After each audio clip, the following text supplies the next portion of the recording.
stopped in or where we got gas or where we tried to use the restroom. That kind of stuff has been happening.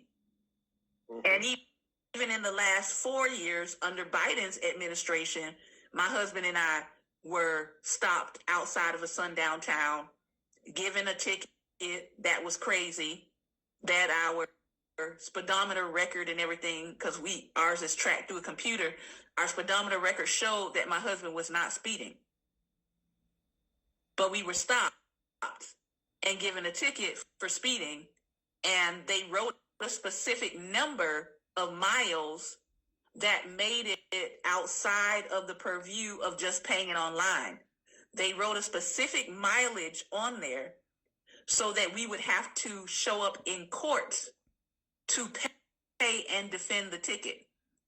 And then they put the court date at like Tuesday, 9:00 a.m., which is, if you're getting a ticket out of state, who has time to show up, drive to another state and show up at Tuesday, 9:00 in the morning for a ticket? Well, in order to do that, then I've got to drive into town and spend the night, don't I?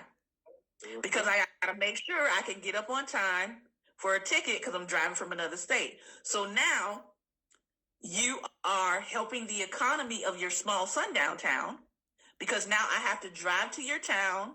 I have to get a hotel, which means I'm putting money into your sundown town economy in order to get up and go to court to pay a ticket that I never should have got because I wasn't speeding.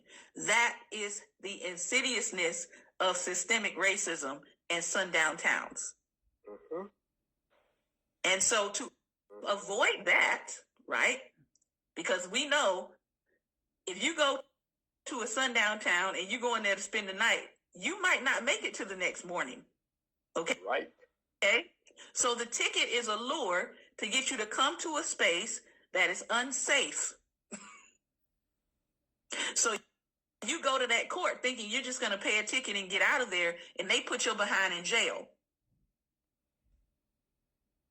And then you're stuck there in jail wondering, this started with a with a being ticketed for speeding. How did I wind up in jail?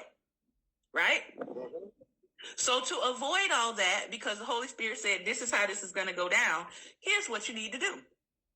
We hired an attorney, okay, to show up for us in court for a ticket we never should have got. Okay? You know what the attorneys told us? Because we talked to several of them in the area, to choose one. The attorney said, this is a racket. This is what they're doing in this town.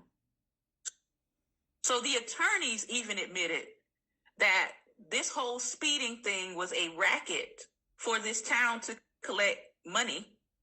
And the attorneys are getting paid because the people that they speed trap or whatever going through there are trying to avoid going into this town and having to go into court. So guess what that does?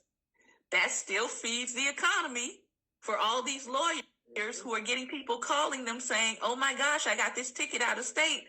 I can't afford to drive back to that state to be in a court at 9:00 in the morning on a Tuesday or a random weekday. I got work to do.